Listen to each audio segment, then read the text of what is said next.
भाई डीएसपी साहब जब गेंदबाजी करने के लिए आए तो उनके मन में बस एक ही बात चल रही थी, आलिए रे आलिए, बेटा भग मत जाइयो। और फिर मियां मैजिक ने जैसे जैसे विकेट लिए भाई आरसीबी के मालिक तो बस यही बोल रहे थे, मेरा तो इतना लाइफ खराब हो गया है, इतना लाइफ खराब हो गया है मेरा। और तो और आरसीबी के कैप्टन का भी यही कहना था, मेरा तो इतना लाइफ खराब हो गया है, इतना लाइफ खराब हो गया है मेरा। हेलो हाय, मेरा नाम है सुनील और आप देख रहे हैं मिनी क्रिकेट बुक।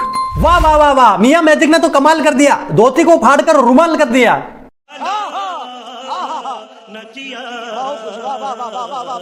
भाई अब कहीं ना कहीं आरसीबी के मैनेजमेंट को अपनी गलती का एहसास हो रहा होगा, यार डीएसपी साहब को रिलीज नहीं करना था। लेकिन अब पछताए होत क्या जब चिड़िया चुग गई खेत। और उस तरफ से आरआर वाले भी डरे हुए हैं, वो भी सोच रहे होंगे कि भाई हमने भी बटलर को रिलीज कर बहुत बड़ी गलती कर दी है। अब आरआर वर्सेस जीटी का मुकाबला होगा, तब जोश द बॉस का बल्ला चलेगा और मौत का तांडव होगा।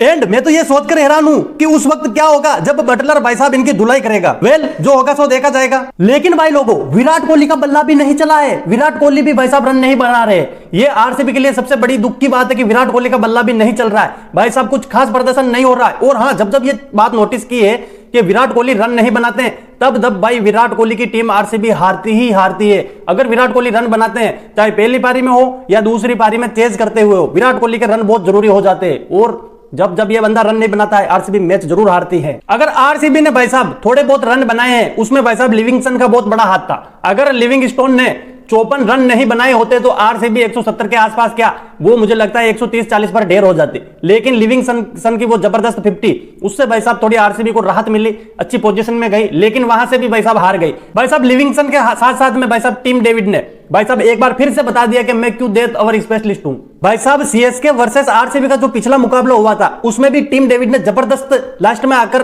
रन बनाए थे और वही जीत परसेंटेज के रन थे, उससे ही भाई साहब आरसीबी जीती थी। तो यहां पर भी भाई साहब जीटी वर्सेस आरसीबी में भी टीम डेविड ने 33 रन की जबरदस्त पारी खेली है 21 बॉल के अंदर। लेकिन यहां पर मैच हार गए, वो एक अलग बात है, लेकिन ये एक कहीं ना कहीं लास्ट वाले ओवर में रन आना ये टीम को कहीं ना कहीं मनोबल देता और जीत की ओर ले जाते। लेकिन यहां पर जोश बटलर और साई सुदर्शन ने जबरदस्त रेटिंग करते हुए भाई जीटी को जीत दिला दी है। और डीएसपी साहब की तो बात क्या ही की जाए, उन्होंने तो भाई साहब बदला ले लिया है। उन्होंने बोला भाई मुझे रिलीज करोगे, आओ मैं तुम्हें दिखाता हूं। और दिखाया भी है भाई साहब, 3 विकेट झटक कर भाई साहब आरसीबी की पहले ही कमर तोड़ डाली। अगर शायद वो 3 विकेट नहीं झटकते तो आरसीबी 200 प्लस रन बना देती और वहां से फिर जीटी का मनोबल गिर जाता और वो रन नहीं बनते। लेकिन वो 3 विकेट बहुत इंपॉर्टेंट थे जो भाई साहब डीएसपी सामने लिए हैं। तो भाई साहब मोहम्मद सिराज को रिलीज कर आरसीबी ने सबसे बड़ी गलती यही की है कि भाई साहब रिलीज नहीं करते तो आज वो आरसीबी में होते और ये 3 झटके जो मिले थे डीएसपी साहब की तरफ से, वो डीएसपी साहब की तरफ से वो झटके भी नहीं मिलते।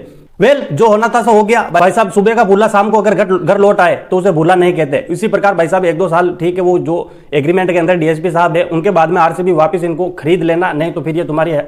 वैसे ही तुम 18 साल से भाई साहब ट्रॉफी नहीं जीत पा रहे हो और सामने ऐसे डीएसपी साहब जैसे बॉलर आ जाएंगे तो फिर आप ट्रॉफी नहीं जीत पाएंगे। जो होना था सो हो गया। वीडियो आपने यहां तक देख लिया, वीडियो को लाइक एंड चैनल को सब्सक्राइब करते हैं। मिलते हैं और किसी आईपीएल के क्रिकेट की वीडियो में, जब तक ख्याल रखना।